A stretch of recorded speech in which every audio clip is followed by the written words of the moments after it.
Ya. Assalamualaikum warahmatullahi wabarakatuh. Selamat pagi semuanya.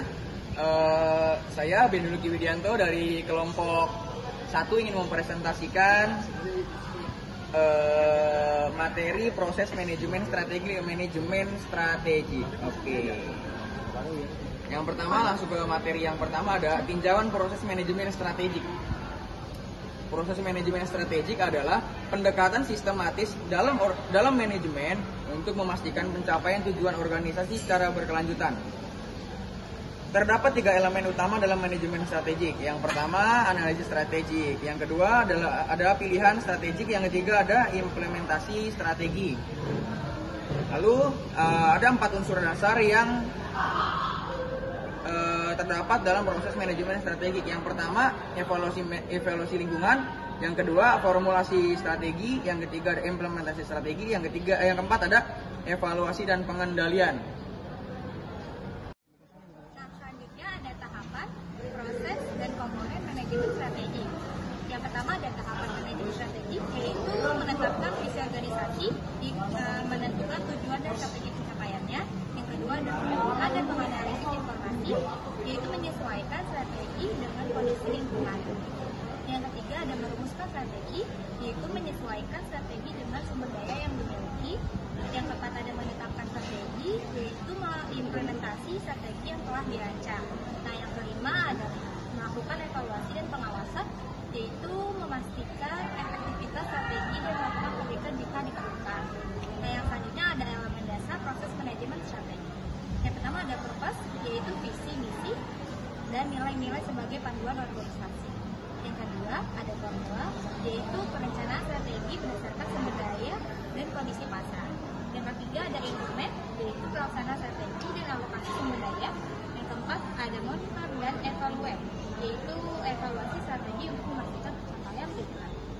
Yang terakhir ada komponen manajemen strategi, yaitu visi yang menggambarkan masa depan organisasi. Misi itu pernyataan tujuan organisasi membedakan dari organisasi lainnya. Tujuan atau objektif itu hasil akhir yang ingin dicapai. Yang keempat ada strategi, ilmu dan keterampilan memenangkan persaingan. Yang kelima ada pedoman untuk mencapai tujuan. Yang keenam itu lingkungan, yaitu faktor internal dan eksternal yang mempengaruhi strategi. Dari kasusnya itu ada Toyota Motor Corporation menghadapi tantangan besar pada tahun 2008 hingga 2010 ketika terjadi masalah penarikan kembali atau recall. Masalah kendaraan mereka karena masalah pedagang. Nah, perusahaan ini menerapkan proses manajemen strategi untuk mengatasi krisis dan memulihkan reputasinya. Yang pertama itu dengan Toyota mengidentifikasi bahwa masalah utamanya adalah konsep kualitas yang gagal dan komunikasi yang buruk antara kantor pusat di Jepang dengan operasi global. Yang kedua ada pilihan strategi, yaitu Toyota memutuskan untuk melakukan strukturisasi pengawasan kualitas global dan meningkatkan transparansi dalam menangani masalah keamanan.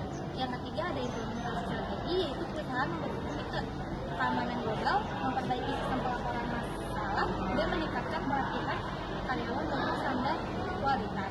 Yang terakhir ada evaluasi dan pengendalian, yaitu Toyota terus memantau metrik kualitas produk dan kepercayaan konsumen, melakukan penyesuaian pada sistem pengawasan kualitas berdasarkan data yang diperoleh.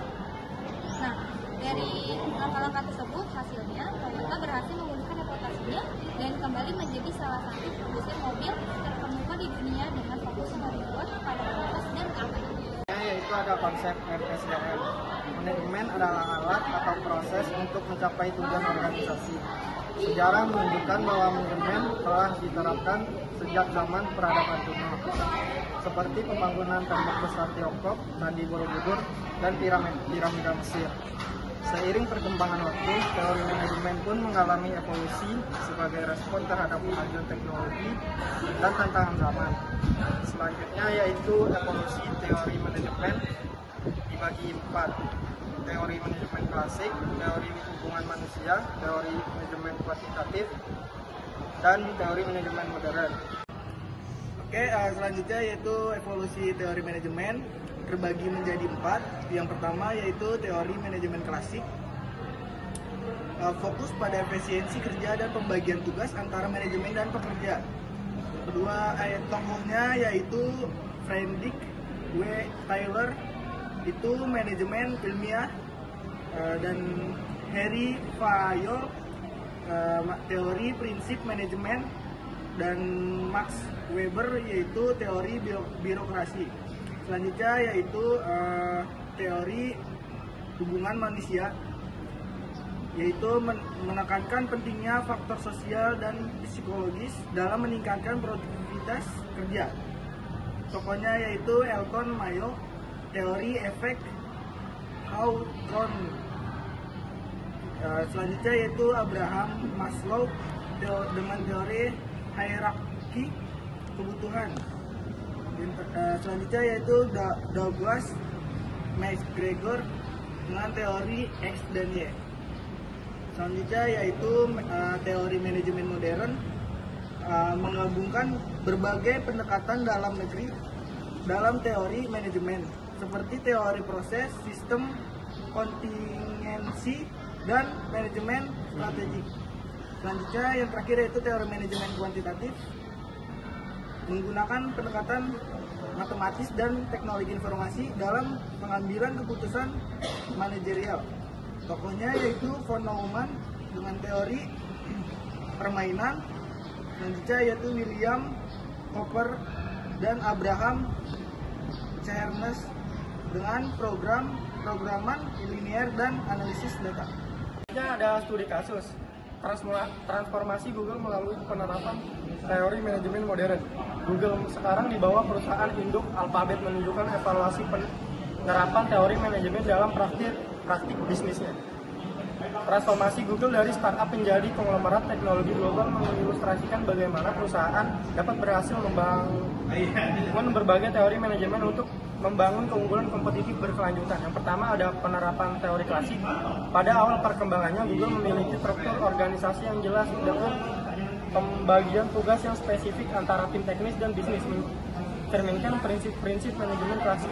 Dan Henry Fayol, integrasi teori hubungan manusia. Google terkenal dengan kebijakan 20% time dengan memungkinkan karyawan menggunakan 20% waktu kerja mereka untuk proyek pribadi, mengakui pentingnya motivasi intrinsik sesuai dengan teori Maslow dan MacGregor kebijakan dan melahirkan produk seperti Gmail dan Google.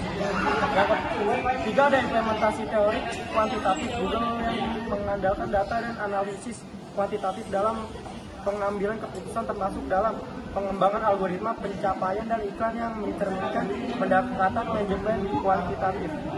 Yang keempat ada adopsi pendekatan modern. Perusahaan ini menerapkan pendekatan sistem terbuka dengan berkolaborasi dengan berbagai mitra dan mengakuisisi perusahaan yang berinovasi seperti YouTube dan Waze, serta mengadopsi struktur organisasi fleksibel untuk beradaptasi dengan perubahan lingkungan bisnis. Mungkin itu saja dari kelompok kami, kurang lebihnya mohon maaf. Wassalamualaikum warahmatullahi wabarakatuh. Waalaikumsalam warahmatullahi wabarakatuh.